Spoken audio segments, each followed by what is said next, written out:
Hello students, स्वागत है आप सभी का एक बार फिर से हमारे इस ऑफिशियल यूट्यूब चैनल में जिसका नाम है एसोल सॉल्यूशन। मैं चंदन कुमार हाजिर हूँ आप सभी के सामने अपनी एक और नई वीडियो के साथ।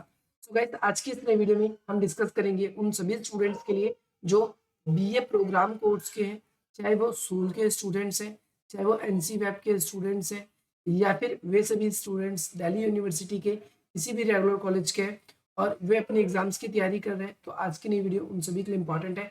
आज हम आप सभी के लिए एजुकेशन सब्जेक्ट में बहुलवाद को डिस्कस करेंगे। बहुलवाद क्या है, ये फर्स्ट यूनिट का ही क्वेश्चन है और ये आप सभी के एग्जाम में पूछा जाएगा। चलिए स्टार्ट करते हैं। सबसे पहली बात तो बहुलवाद क्या है इसको हम डिस्कस करेंगे और आने वाली वीडियोज होगी वो डायरेक्टली इसी तरीके से हमारी सीक्वेंस वाइज चलती रहेगी। तो बहुलवाद का अर्थ क्या होता है? बहुलवाद उन तथ्यों को स्वीकार करता है, यानी बहुलवाद उन मान्यताओं को बढ़ावा देता है जिससे विभिन्न शक्ति समूह के बीच में, यानी अलग अलग जो भी संगठन है उनके बीच में विचारों की स्वतंत्रता और खुले बाजार में मौजूद रहना चाहिए। यानी पूर्ण रूप से खुले तौर पर आप अपने विचारों का आदान प्रदान कर सकते हैं, समाज को अपने विचारों के थ्रू संचालित कर सकते हैं। जो भी नीतियां हैं वो नीतियां जो जो भी नीतियां कानून है वो क्या कर सकते हैं, आप अपने विचारों से उत्पन्न कर सकते हैं। तो ये बहुलवाद होता है। ये क्या होता है? बहुलवाद। यह समाज का वह स्वरूप है जिसमें अल्पसंख्यक बिना किसी प्रतिबंध के अल्पसंख्यक जो है बिना किसी प्रतिबंध के अपनी स्वतंत्रता, संस्कृति और परंपराओं को बनाए रखता है। ध्यान रखना है कि यह समाज में क्या करता है कि यह अल्पसंख्यक बिना किसी प्रतिबंध के अपने समाज को, संस्कृति को और परंपराओं को बनाए रखते हैं। सरल शब्दों में यह भी कहा जा सकता है कि जैसे अलग अलग विश्वास के लोग अलग अलग मान्यताओं को भंग किए बिना एक ही समाज में शांतिपूर्ण रूप से रहते हैं। जैसे हमारा समाज है, हमारे समाज में अलग अलग समाज के, संस्कृति के, अलग अलग कल्चर के लोग रहते हैं। अपनी मान्यताओं को बिना दूसरे की मान्यताओं को भंग किए क्या करते हैं, शांतिपूर्ण रूप से हम अच्छे तरीके से रहते हैं। तो ये बहुलवाद का ही क्या पड़ता है, एग्जाम्पल। पुराने समय में भारतीय संस्कृति बहुलवादी थी। इसमें अनेक भाषा, अनेक धर्म, अनेक जनजाति, प्रजातियां और जातियां तथा उपजातियों का घर है। यानी पुरातन समय से ही भारत, आज भी और पहले से ही भारत के अंदर अलग अलग जाति धर्म के लोग क्या करते हैं, निवास करते हैं। उसमें से धार्मिक बहुलवाद भारत का एक अलग अस्तित्व है। यानी एक धार्मिक हम देखते हैं बहुलवाद भारत के अंदर लंबे समय से देखने को मिलता है। इसके अलावा धार्मिक बहुलवाद एक ऐसा विश्वास है जिसमें कोई मतलब अलग अलग जो धर्म है, कई धर्म, विभिन्न धर्म हमें पर अलग अलग धर्मों के बीच में धर्म विरोधी और समानता दोनों ही देखा जाता है।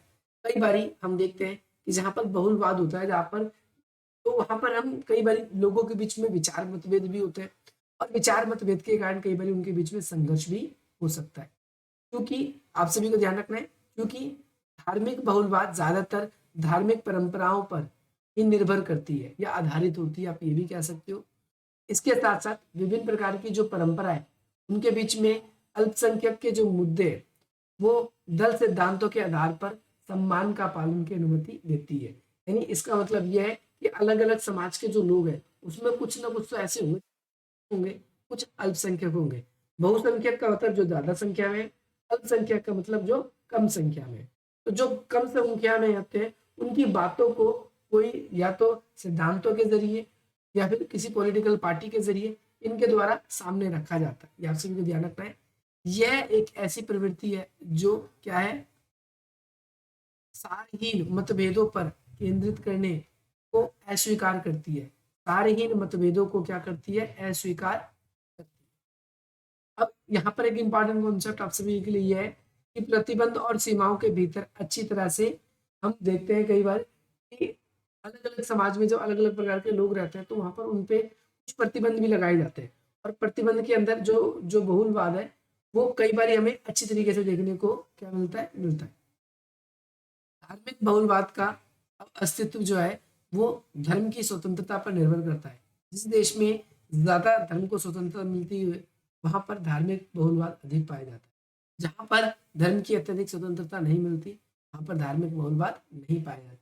जब एक निश्चित क्षेत्र में विभिन्न धर्मों की पूजा सर्वाधिक अभिव्यक्ति समाज के अधिकार रखते हैं वो करते हैं, तो ऐसे समय में कमजोर लोग जो होते हैं वो अपने आप को असहाय महसूस करते हैं। नहीं, जब भी किसी भी समाज के अंदर ताकतवर लोग अपनी संस्कृति का या अपनी चीजों का प्रसार प्रसार करेंगे, तो वहां पर धार्मिक बहुलवाद के आधार पर हमें कई बार भेदभाव देखने को मिलता है।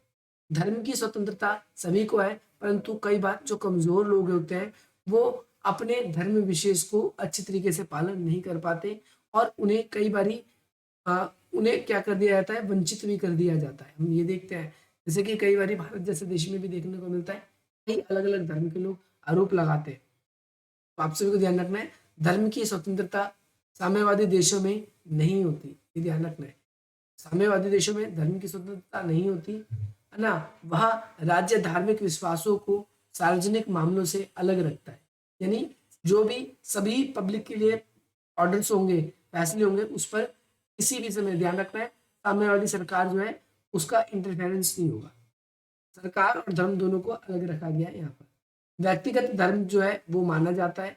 व्यक्तिगत धर्म मानने का मतलब कि व्यक्ति अपनी इच्छा अनुसार धर्म पालन कर सकता है, और साम्यवादी देशों में ये भी कहा गया है कि सरकार का कोई विशेष धर्म नहीं होगा, किसी भी प्रकार के विशेष धर्म को प्राथमिकता या बढ़ावा नहीं देगी।